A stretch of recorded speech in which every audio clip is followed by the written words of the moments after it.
City న్యూస్కు స్వాగతం. జిల్లాలో ఉచిత ఇసుక విధానం అమలుకు అవసరమైన చర్యలు తీసుకోవాల్సిందిగా జాయింట్ కలెక్టర్ గీతాంజలి శర్మ అధికారులను ఆదేశించారు. జిల్లాలో ఉచిత ఇసుక విధానం అమలుకు అవసరమైన చర్యలు తీసుకోవాలని జాయింట్ కలెక్టర్ గీతాంజలి శర్మ అధికారులను ఆదేశించారు. కలెక్టరేట్లోని తన ఛాంబర్లో గనులు, రవాణా, ఇరిగేషన్, ఎస్ఈబి, ఆర్డీఓలు, ఇతర అధికారులతో జిల్లాలో ఉచిత ఇసుక విధానం అమలుకు తీసుకోవలసిన చర్యలపై ఆమె చర్చించారు. ఈ సందర్భంగా జాయింట్ కలెక్టర్ మాట్లాడుతూ రాష్ట్ర ప్రభుత్వం ప్రవేశపెట్టిన ఉచిత ఇసుక విధానాన్ని ప్రభుత్వ మార్గదర్శకాలకు అనుగుణంగా జిల్లాలో పటిష్టంగా అమలు చేయాలన్నారు. గనులు, రవాణా, భూగర్భ జల, ఎన్ఫోర్స్మెంట్ సంబంధిత శాఖల అధికారుల సమన్వయంతో పనిచేయాలని సూచించారు. అనధికార ఇసుక తవ్వకాలు, అక్రమ రవాణా అరికట్టేందుకు అవసరమైన చోట్ల చెక్పోస్టులు ఏర్పాటు చేయాలని ఎస్ఈబి అధికారులకు సూచించారు. ఇసుక రీచ్లలో సీసీ కెమెరాలు ఏర్పాటు చేయవలసిన ప్రదేశాలను గుర్తించాలని, అక్రమ మైనింగ్ అరికట్టటకు నిఘా ఏర్పాటు చేయాలన్నారు.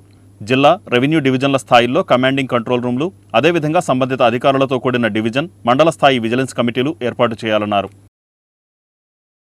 బాధితులకు ఎల్లవేళలా కృష్ణా జిల్లా పోలీస్ శాఖ అందుబాటులో ఉంటుందని జిల్లా ఎస్పీ అద్నాన్ నయీం అస్మి అన్నారు. బాధితులకు ఎల్లవేళలా కృష్ణా జిల్లా పోలీస్ శాఖ అండగా ఉంటుందని జిల్లా ఎస్పీ అద్నాన్ నయీం అస్మి పేర్కొన్నారు.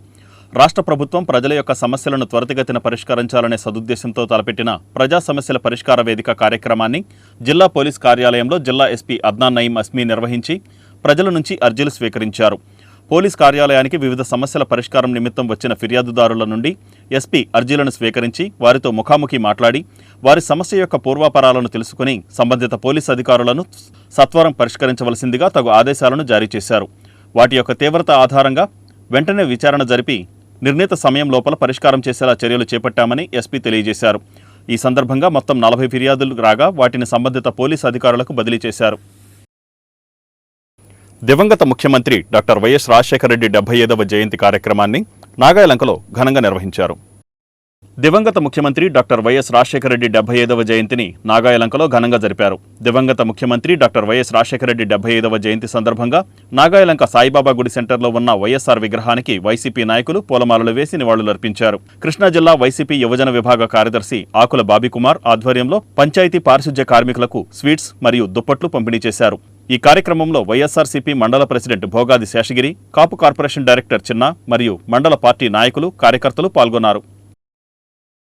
జాతీయ విద్యార్థి దినోత్సవం సందర్భంగా బంటుమిల్లిలో ఏబీవీపీ ఆధ్వర్యంలో విద్యార్థులు శోభాయాత్ర నిర్వహించారు. జాతీయ విద్యార్థి దినోత్సవం సందర్భంగా బంటుమిల్లిలో ఏబీవీపీ ఆధ్వర్యంలో విద్యార్థులు శోభాయాత్ర నిర్వహించారు. జాతీయ విద్యార్థి దినోత్సవం సందర్భంగా బంటుమిల్లిలో ఏబీవీపీ ఆధ్వర్యంలో టీటీడీ కళ్యాణ మండపం వద్ద నుండి బస్టాండ్ వరకు విద్యార్థులు శోభాయాత్ర నిర్వహించారు. లక్ష్మీపురంలోని అంబేద్కర్ విగ్రహానికి పూలమాలలు వేసి భారత్ మాతాకి జై అని నినాదాలు చేశారు. ఈ సందర్భంగా ఏబీవీపీ నాయకులు మాట్లాడుతూ అఖిల భారత విద్యార్థి పరిషత్ ఇది ఒక మహాశక్తి అని, ఏబీవీపీ ద్వారా విద్యార్థులను దేశభక్తి వైపు విద్యార్థులను నడిపిస్తుందని వారన్నారు. భారత హోంమంత్రి నుండి అనేక మంది ఏబీవీపీ ద్వారా నాయకత్వ లక్షణాలు, దేశభక్తి పెంపొందించుకున్న వారేనని వారు గుర్తు చేశారు. ఈ కార్యక్రమంలో స్టేట్ జాయింట్ సెక్రటరీ వెంకట్, ఎం సుబ్రహ్మణ్యం, బంటుమిల్లి శాఖ సెక్రటరీ వరుణ్ తేజ్, విద్యార్థులు తదితరులు పాల్గొన్నారు. వెంకటగోపి ఏబీవీపీ స్టేట్ జాయింట్ సెక్రటరీ. ఏదైతే ఏబీవీపీ ప్రారంభించి 1949 నుంచి ఈరోజు 76వ ఆవిర్భావ దినోత్సవం రేపు జరుపుకోబోతా ఉంది. ఏబీవీపీ ఆవిర్భావ దినోత్సవాన్ని జాతీయ విద్యార్థి దినోత్సవంగా మేము జరుపుకుంటా వస్తూ ఉన్నాం. ఇది ఆనవాయితీ. ఈరోజు బంటుమిల్లి నగరంలో ఇంత అత్యద్భుతంగా శోభాయాత్ర నిర్వహించుకోవడం జరిగింది. ఎంతోమంది ఏదైతే స్వాతంత్ర కాలం అయిపోయిన తర్వాత 1949 నుంచి స్టాండ్ చేసిన దగ్గర నుంచి ఎంతోమంది ప్రాణాలు త్యాగాలు చేసి నక్సలైట్ల గొడవల్లోనైతేనేమి, మావోయిస్టుల చేతుల్లోనైతే హతమార్చబడినటువంటి ఎంతోమంది ఏబీవీపీ అమరవీరులు వాళ్ళ త్యాగాల ఫలితం ఈరోజు మేమందరం ఈరోజు ఈ ఆవిర్భావ దినోత్సవం ఇక్కడ జరుపుకుంటా ఉన్నాం. దీంతో పాటుగా కోట్ల మంది విద్యార్థుల్ని దేశీయ భావం వైపు, దేశభక్తి వైపు నడిపించిన ఏకైక విద్యార్థి సంస్థ ఏదైనా ఉందంటే అఖిల భారతీయ విద్యార్థి పరిషత్ ఏబీవీపీ జాతీయ విద్యార్థి దినోత్సవం సందర్భంగా ఈరోజు బంటుమిల్లి నగర శాఖ ఆధ్వర్యంలో ఘనంగా శోభయాత్రని జరుపుకోవడం జరిగింది. ఈ యొక్క శోభయాత్ర ముఖ్య ఉద్దేశం ఏంటంటే ఈ విద్యార్థులంతా కూడా ఈ ఏబీవీపీ చేసేటువంటి ప్రతి యాక్టివిటీలో పాల్గొని ఈ దేశం కోసం, ఈ ధర్మం కోసం పనిచేయాలన్న ఉద్దేశంతో, విద్యార్థుల్లో జాతీయ భావాలను నింపాలన్న ఉద్దేశంతో ఈ శోభయాత్ర నిర్వహించడం జరిగింది. బంటుమిల్లిలో ఉన్నటువంటి ప్రతి కళాశాల నుండి కూడా వచ్చినటువంటి విద్యార్థులు ఈ శోభయాత్రలో పాల్గొని శోభయాత్రని జయప్రదం చేయడం జరిగింది. ఈ శోభయాత్ర ముఖ్య ఉద్దేశం ఏంటంటే ప్రతి ఒక్క విద్యార్థి వారు జీవించేటువంటి జీవితంలో ఈ మనం స్వతంత్రం కోసం పోరాటం చేసినటువంటి సమరయోధులు ఎవరైతే ఉన్నారో స్వతంత్ర సమరయోధులందరినీ కూడా స్ఫూర్తిగా తీసుకొని వారు చేసినటువంటి పోరాటాన్ని ఏబీవీపీ జాతీయ విద్యార్థి దినోత్సవం సందర్భంగా ఈరోజు బంటుమిల్లి నగర శాఖ ఆధ్వర్యంలో ఘనంగా శోభయాత్రని జరుపుకోవడం జరిగింది. ఈ యొక్క శోభయాత్ర ముఖ్య ఉద్దేశం ఏంటంటే ఈ విద్యార్థులంతా కూడా ఈ ఏబీవీపీ చేసేటువంటి ప్రతి యాక్టివిటీలో పాల్గొని ఈ దేశం కోసం ఈ ధర్మం కోసం పనిచేయాలన్న ఉద్దేశంతో విద్యార్థుల్లో జాతీయ భావాలను నింపాలన్న ఉద్దేశంతో ఈ శోభయాత్ర నిర్వహించడం జరిగింది. బంటుమిల్లిలో ఉన్నటువంటి ప్రతి కళాశాల నుండి కూడా వచ్చినటువంటి విద్యార్థులు ఈ శోభయాత్రలో పాల్గొని శోభయాత్రని జయప్రదం చేయడం జరిగింది. ఈ శోభయాత్ర ముఖ్య ఉద్దేశం ఏంటంటే ప్రతి ఒక్క విద్యార్థి వారు జీవించేటువంటి జీవితంలో ఈ మనం స్వతంత్రం కోసం పోరాటం చేసినటువంటి సమరయోధులు ఎవరైతే ఉన్నారో స్వతంత్ర సమరయోధులందరినీ కూడా అవనిగడ్డలో అంజనాస్ ఫౌండేషన్ గ్రామీణ యువజన వికాస సమితి ఆధ్వర్యంలో నిర్వహించిన జాబ్ మేళాకు పెద్ద ఎత్తున నిరుద్యోగులు హాజరయ్యారు. అవనిగడ్డలో అంజనాస్ ఫౌండేషన్ గ్రామీణ యువజన వికాస సమితి ఆధ్వర్యంలో నిర్వహించిన జాబ్ మేళాకు పెద్ద సంఖ్యలో నిరుద్యోగులు హాజరయ్యారు. అవనిగడ్డలోని గాంధీ క్షేత్రంలో అంజనాస్ ఫౌండేషన్ గ్రామీణ యువజన వికాస సమితి సంయుక్త ఆధ్వర్యంలో ఏర్పాటు చేసిన జాబ్ మేళాకు నియోజకవర్గంలోని నిరుద్యోగ యువతీ యువకులు హాజరయ్యారు. అంజనాస్ ఫౌండేషన్ చైర్మన్ బొత్సు నవీన్ ఆధ్వర్యంలో గ్రామీణ యువజన వికాస సమితి అధ్యక్షులు మండలి వెంకట్రాం పర్యవేక్షణలో ఏర్పాటు చేసిన జాబ్ మేళాను ఎమ్మెల్యే మండలి బుద్ధప్రసాద్ ప్రారంభించారు. ఈ సందర్భంగా బుద్ధప్రసాద్ మాట్లాడుతూ గత 5 సంవత్సరాల నుంచి ప్రభుత్వ నిర్లక్ష్యం కారణంగా నిరుద్యోగ యువత అధికంగా పెరిగిపోవడం వల్లనే నేటి జాబ్ మేళాకు విశేష స్పందన వచ్చిందని తెలిపారు. గత ప్రభుత్వం నిరుద్యోగుల పట్ల సరైన రీతిలో దృష్టి పెట్టకపోవడం వలన అనేక ఇబ్బందులు ఎదుర్కొన్న విషయాన్ని గుర్తు చేశారు. 9 కంపెనీలకు సంబంధించిన ప్రతినిధులు మేళాకు హాజరైన యువతీ యువకులకు ఇంటర్వ్యూలు నిర్వహించారు. Apollo, Tata Motors, Reliance, Varun Motors, Suprajit engineering limited, Motherson సుమి సిస్టర్స్ లిమిటెడ్, భారతీ ఎయిర్టెల్ ప్రతినిధులు తదితర సంస్థలు జాబ్ మేళా కార్యక్రమంలో పాల్గొన్నారు. గాంధీ క్షేత్రంలో సాఫ్ట్వేర్కు సంబంధించిన కంప్యూటర్ కోర్సులు ఉచితంగా శిక్షణ ఇచ్చి ఉద్యోగ కల్పన దిశగా త్వరలో అడుగులు వేస్తామని బొత్సు నవీన్ అన్నారు. అంజనాస్ ఫౌండేషన్ ఆధ్వర్యంలో గ్రామీణ యోజన వికాస సమితి సహకారంతో ఈరోజు అవనిగడ్డ గాంధీ క్షేత్రంలో ఈ జాబ్ మేళా జరుగుతుంది. దాదాపు 8 కంపెనీల వారు ఈ జాబ్ మేళాలో పాలు పంచుకుంటున్నారు. ఇవాళ అవనిగడ్డ నియోజకవర్గానికి సంబంధించిన వందల సంఖ్యలో నిరుద్యోగ యువతీ యువకులు ఉద్యోగ అవకాశాల కోసం ఇక్కడికి రావడం జరిగింది. వీళ్ళందరూ చూస్తే వాళ్ళ నిరుద్యోగ సమస్య ఎంత తీవ్రంగా ఉందో అర్థమవుతుంది.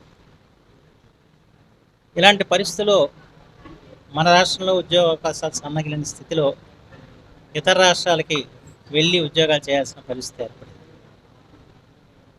ఏదేమైనా ఇవాళ అంజనాస్ ఫౌండేషన్ చైర్మన్ శ్రీ నవీన్ గారు ప్రత్యేకమైన శ్రద్ధతో ఈ జాబమాలను ఏర్పాటు చేయటం చాలా అభినందనీయ విషయం. ఇలాంటి జాబమాలను ఇంకా అనేకం జరిపితే తప్ప మన ప్రాంతంలో ఉన్న నిరుద్యోగ యువతీ యువకులకి ఉద్యోగ అవకాశాలు కలగన్నది వాళ్ళ అర్థమవుతున్న అంశం. ఇంత భవిష్యత్తులో కూడా మరిన్ని జాబమాలను నిర్వహిస్తారని చెప్పి నేను ఆశిస్తున్నాను. ఈ రోజున దీంట్లో పాలు పంచుకున్న వారందరికీ కూడా మంచి భవిష్యత్తు కలగాలని, మంచి ఉద్యోగ అవకాశాలు కలగాలని, వచ్చిన అవకాశాలను వినియోగించుకొని ఏ ప్రాంతం వెళ్ళినా ఏ ఊరు వెళ్ళినా కూడా అనేక మంది యువతి యువకులు ఉద్యోగం లేకుండా చాలా ఇబ్బందులు పడుతున్న పరిస్థితి చూసి వారికి ఉద్యోగాలు కల్పించాలని అనుకుంటూ ఉండగా అంజనా ఫౌండేషన్ ద్వారా నవీన్ గారు ఇక్కడ టాటా టెక్నాలజీస్లో వేకెన్సీస్ ఉన్నాయండి, ఏదైనా ఉద్యోగాలు కల్పిద్దామని అనుకుని ఈరోజు ఇక్కడ దాదాపు 9 కంపెనీలు, టాటా టెక్నాలజీసే కాదు, అపోలో ఫార్మసీ అవనివ్వండి, భారతీ ఎయిర్టెల్ అవనివ్వండి, రిలయన్స్ డిజిటల్ కానీ అట్లా అనేక కంపెనీలు ఈరోజు ఇక్కడ 9 కంపెనీలను ఇక్కడ తీసుకురావటం ఈ అవనిగడ్డ నియోజకవర్గంలో ఉన్న యువతీ యువకులకి ఉద్యోగాలు కల్పించాలని ఒక ముఖ్య ఆలోచనతో ఈరోజు ఈ ఏర్పాటు చేయటం, దీన్ని అందరూ కూడా వినియోగించుకుంటున్నారు. రేపు రాబోయే రోజుల్లో కూడా మరిన్ని కంపెనీలు, ఫార్మా కంపెనీలు అవనివ్వండి, అదేవిధంగా సాఫ్ట్వేర్ కంపెనీలు ఇవన్నీ తీసుకొచ్చి వీళ్ళందరినీ కూడా ఉద్యోగాలు కల్పించాలన్న ముఖ్య ఆలోచనతో ఈరోజు మేము ముందుకెళ్తాం జరుగుతుంది. బుద్ధప్రసాద్ గారు ఒకటే చెప్పారు, మనందరికీ కూడా ఉద్యోగాలు కల్పించాలి ఇక్కడ. ఎందుకంటే మనం ఇప్పుడు ఏ ఉద్యోగం కావాలన్నా ఈ బెంగళూరు, చెన్నైయో వెళ్ళాల్సి వస్తుంది, కానీ మన ప్రాంతంలో, మన రాష్ట్రంలో ఉద్యోగాలు కల్పించుకోవాలి. సార్ ఇచ్చినటువంటి డైరెక్షన్లో సుమారుగా మన ఆంధ్ర, తమిళనాడు, కర్ణాటక నుంచి 9 కంపెనీలు వచ్చినాయి. వీటిల్లో స్టార్టింగ్ శాలరీస్ 10,000 నుంచి 25,000 వరకు కూడాను ఆడపిల్లలకి మగపిల్లలకి మంచి మంచి పొజిషన్స్లో ఎక్స్పీరియన్స్ వచ్చిన తర్వాత కూడా పెరిగేటువంటి ఉద్యోగాలు చాలా వచ్చినాయి. కంపెనీస్ ఎయిర్టెల్ కానీ, టాటా టెక్నాలజీస్ కానీ, అట్లాగే స్నైడర్ అని హైదరాబాద్ బేస్డ్ కంపెనీలు, ఇవన్నీ కూడా ఆటోమొబైల్ ప్రొడక్షన్, ఎలక్ట్రిక్, టెక్స్టైల్స్కి సంబంధించినటువంటి కంపెనీస్ వచ్చినాయి. సార్ చెప్పినటువంటి ఇదిగా మేము ఫ్యూచర్లో నెక్స్ట్ కమింగ్ 2 monthsలో సాఫ్ట్వేర్ రిలేటెడ్కి సంబంధించినటువంటి కంపెనీస్ కూడా తీసుకొచ్చి మన అవనగడ్డ నియోజకవర్గంలో ఉన్నటువంటి బీటెక్ కానీ, కంప్యూటర్ సైన్స్ చదివినటువంటి పిల్లలందరికీ అతి త్వరలో ట్రైనింగ్ ఇచ్చి మరీ ఉద్యోగాలు ఇద్దామని చెప్పేసి ఒక ఆలోచనతో ఉన్నాము. ఈ సదవకాశాన్ని నాకు కల్పిస్తున్నందుకు ఈ వార్తలు ఇంతటితో సమాప్తం. నమస్కారం.